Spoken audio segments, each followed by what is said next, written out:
आज मैं आपका ध्यान दो तस्वीरों की तरफ खींचना चाहता हूं दोस्तों। प्रधानमंत्री नरेंद्र मोदी 22 जनवरी को राम मंदिर के प्राण प्रतिष्ठा में, क्या आप में से किसी ने टेलीविजन की किसी तस्वीर में इस पूरे आयोजन के यजमान जो हैं अनिल, उन्हें कहीं देखा? नहीं। कैमरा पूरी तरह से प्रधानमंत्री नरेंद्र मोदी पर फोकस था। कहने को राम मंदिर की प्राण प्रतिष्ठा, मगर इस मौके को प्रधानमंत्री नरेंद्र मोदी के महिमा मंडन के लिए इस्तेमाल किया गया। एक तरफ भारत की यह तस्वीर थी और दूसरी तरफ यह तस्वीर जहां पर राहुल गांधी को असम के अंदर पहले से अनुमति मिलने के बावजूद मंदिर में प्रवेश नहीं करने दिया गया। यह भारत की दो तस्वीरें हैं।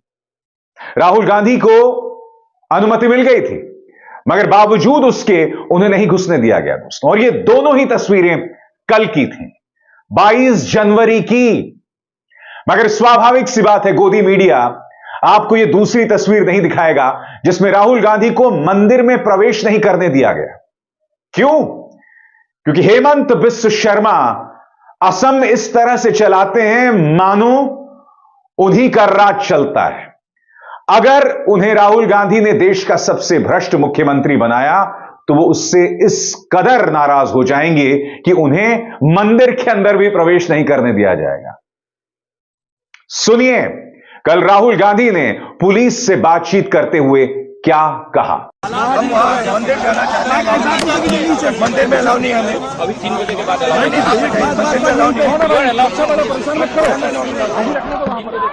व्हाट क्राइम है मैंने क्या गलती की कि मैं मंदिर नहीं लगाऊंगा? नहीं बताइए, नहीं मुझसे बात कीजिए प्लीज। मैंने आपने परमिशन दिया मुझे, नहीं आप मुझसे बात कीजिए। आपने परमिशन दिया, उन्होंने मुझे इनवाइट किया, मैं वहाँ हाथ जोड़ने जा रहा हूँ, आपको 3 बजे चाहता हूँ, हाथ जोड़ना चाहता हूँ।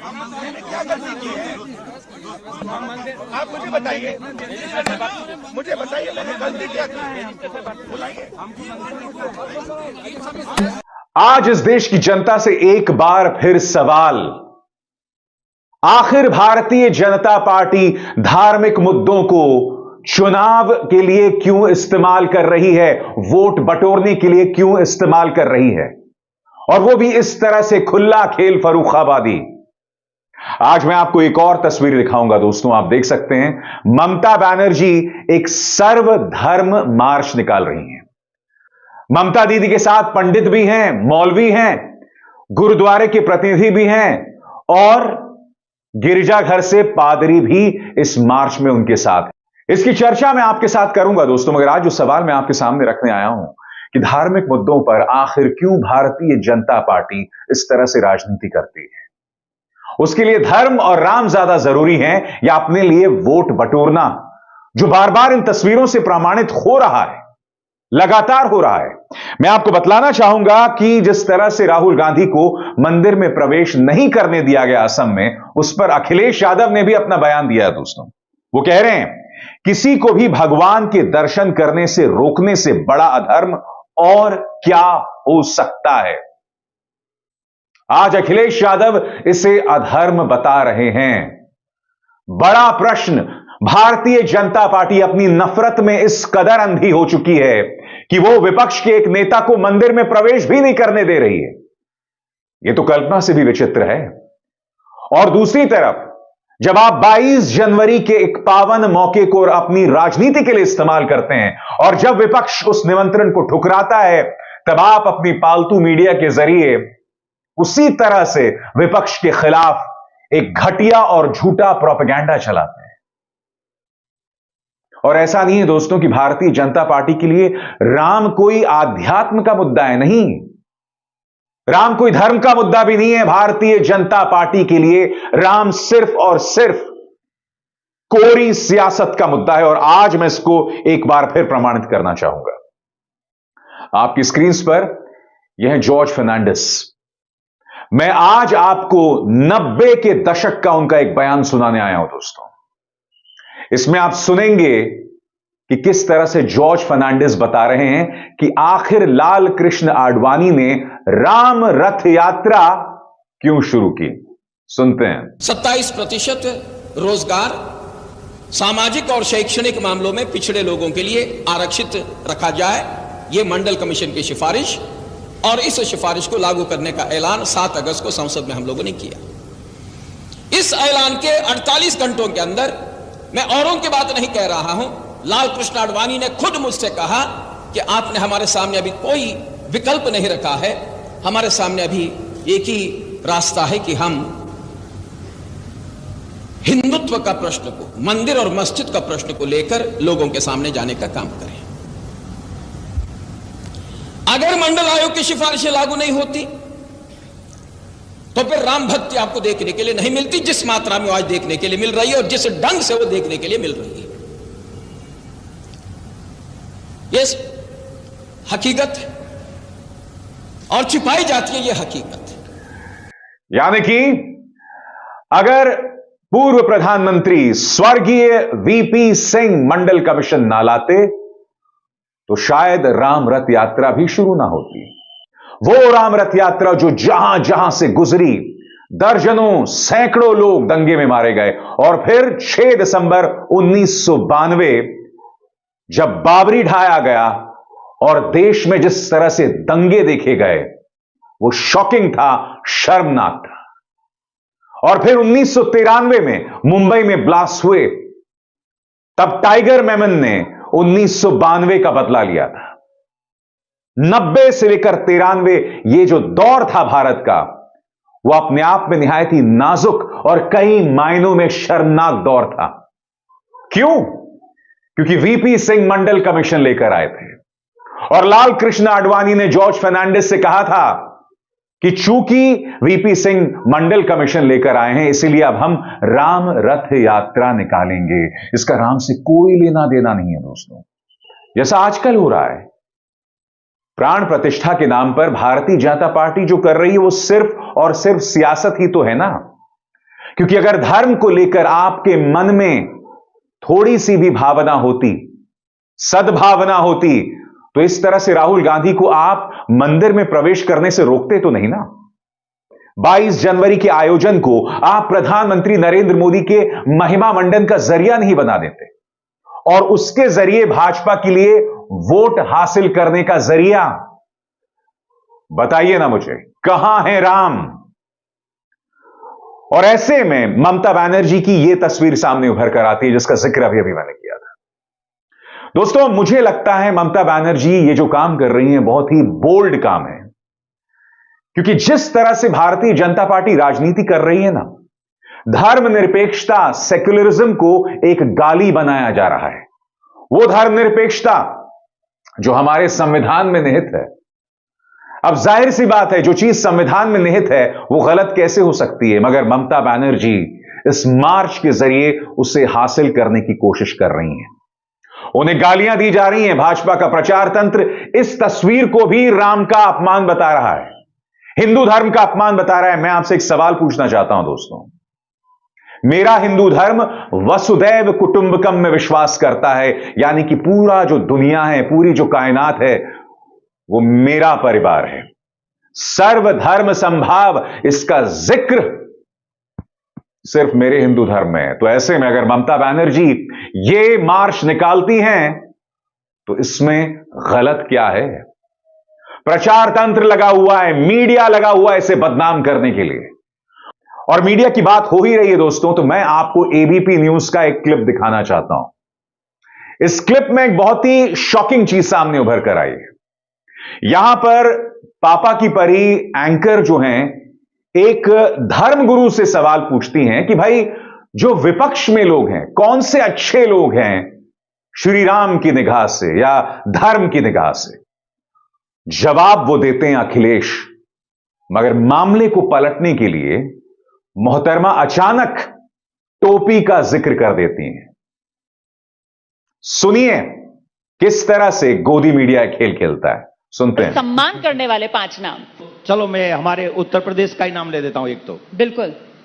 आदरणीय अखिलेश यादव जी। अच्छा। वो मुझे छोड़ने बाहर आए और मैं आपके चैनल पे कहता हूं, मुझे कोई संकोच नहीं है, उस बंदे ने 5 मिनट मेरे साथ बाहर प्रतीक्षा की गाड़ी की। लेकिन वो तो टोपी लगाकर और इफ्तार पार्टियों में भी नजर आते हैं वैसे। और कल हमने देखा दोस्तों, गोदी मीडिया आपके सामने राम के संदेश पेश नहीं कर रहा था, वो सिर्फ भाजपा का संदेश पेश कर रहा था। मगर आज मैं इस देश की जनता से बात करना चाहता हूं। हमने कई जगहों पर राम के नाम पर टकराव देखा। हमने कई जगहों पर देखा किस तरह से एक चर्च के ऊपर राम का ध्वज लगा दिया गया, या फिर मुंबई की वो तस्वीरों को देखा जिसमें गाड़ियों पर राम के ध्वज लगे हुए थे और कुछ मुसलमान उस पर हमला कर रहे थे। मैं आपसे सवाल पूछना चाहता हूं, ऐसा क्यों किया जा रहा है? आखिर धर्म को इस तरह से बदनाम क्यों किया जा रहा है? चाहे हिंदू एक चर्च पर चढ़कर यह काम करें या मुसलमान जो कि गाड़ियों पर इसलिए हमला करें क्योंकि उस पर राम का ध्वज लगा हुआ है। क्या इस समाज में अब संवाद बिल्कुल भी संभव नहीं है? राम आदर्श पुरुष है, मर्यादा पुरुषोत्तम है।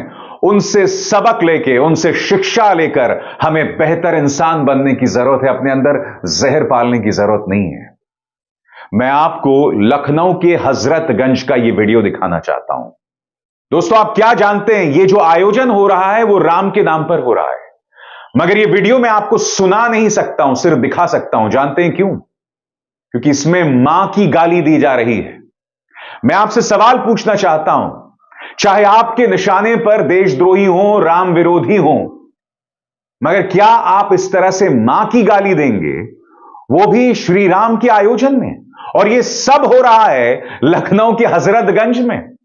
और पुलिस किस तरह से अपना कर्तव्य भूल रही है। मैं आपको पत्रकार काशिफ ककवी का यह वीडियो दिखाना चाहता हूं। यह वीडियो देखिए। यह जो व्यक्ति आपको भगवा में दिखाई दे रहे हैं, ये एक पुलिस वाले हैं। काशिफ ने क्या लिखा है, ये बता रहे हैं कि मध्य प्रदेश के माक्सी पुलिस स्टेशन के भीम सिंह पटेल जो हैं, वो एक टाउन इंस्पेक्टर हैं। वो भगवा धारण करके खाकी का कर्तव्य निभा रहे हैं। क्या सर्विस कॉन्डक्ट रूल्स इस बात की इजाजत देते हैं? वो आगे ये भी कहते हैं, अगर कोई IAS IPS on duty kurta pajama पहनकर अजान देने चला जाए तो कोई अचंभा नहीं होगा। मैंने कार्यक्रम की शुरुआत में एक शब्द का जिक्र किया जिसे हम धर्मनिरपेक्षता कहते हैं, और इस धर्मनिरपेक्षता की कसम हर सरकारी अधिकारी खाता है, चाहे वो सेना में हो, चाहे वो पुलिस में हो, चाहे वो अर्धसैनिक बल में हो। ये जो तस्वीर दिखाई जा रही है, इसमें ये जो पटेल साहब हैं, इनकी कोई राम भक्ति नहीं है, नहीं। ये सत्ता के सामने अपने आप को एक वफादार साबित करना चाहते हैं, क्योंकि इनको यह लगता है कि ऐसी तस्वीर पेश करके भाजपा जो सत्ता में बैठी हुई है उनसे बहुत खुश होगी, उन्हें अच्छा इनाम देगी। मकसद यह है और इसके अलावा कुछ नहीं। यह मत सोचिए दोस्तों कि इसके जरिए राम की सेवा हो रही है, बिल्कुल नहीं हो रही है। और सबसे बड़ी बात, इस देश की जनता को किसी से राम के नाम पर पाठ की जरूरत नहीं है। मैं जाते जाते आपको एक चीज बताना चाहता हूं दोस्तों। आप जानते हैं श्री राम से मेरा परिचय कैसे हुआ? जब मैं छोटा था तो मैं अपने नाना को एक एक डेढ़ घंटा राम नाम पर भजन करते हुए सुनता था। मेरी नानी जो होती थी, मेरी नानी उसी भजन के बाद दिन भर हम बच्चों को, यानी कि मैं, मेरा भाई और मेरी बहनों को राम से जुड़ी कथाएं सुनाती थी। और हर कथा में कोई ना कोई संदेश होता था, कोई ना कोई सबक होता था। उस संदेश को, उस सबक को मैंने अपने जीवन में अपनाया है। इसीलिए सत्ता से जुड़ी एजेंसीज चाहे मुझे जितना भी टारगेट करें, वो मेरे अंदर खौफ पैदा नहीं कर सकते। यही वजह है कि हर झूठ का सामना कर रहा हूं और उसका जवाब भी देता हूं। मुझ पे ढेरों केसेस लगाए गए। मुझे बताइए ना, किस पत्रकार पर इनकम टैक्स के झूठे केसेस लगाए गए? एक भी पत्रकार बता दीजिए। किस पत्रकार पर ईडी का केस लगाया गया? किस पत्रकार के घर पर anti terror cell Delhi police घुस गई? और इन तमाम केसेस में कुछ भी नहीं मिला। हर केस में बाकायदा हम अदालत में मुकदमा जीते। ऐसा क्यों हुआ? क्योंकि मेरी नानी और मेरे नाना से राम के बारे में जो मैंने सीखा था, उसे मैंने अपनी जिंदगी में अपनाया है। ये जो राम के नाम पर वोट बटोरते हैं, क्या ये मुझे राम पर शिक्षा देंगे? अपने गिरेबान में झांक लो। तुम्हारे लिए राम का मतलब सिर्फ और सिर्फ राजनीति है और कुछ नहीं है। क्योंकि अगर वाकई तुम्हारा राम में विश्वास होता तो तुम विपक्ष को गाली नहीं दे रहे होते, तो तुम शंकराचार्यों की बात को अनसुना नहीं कर रहे होते, तुम शंकराचार्य के खिलाफ झूठा और जहरीला प्रोपेगेंडा नहीं चला रहे होते।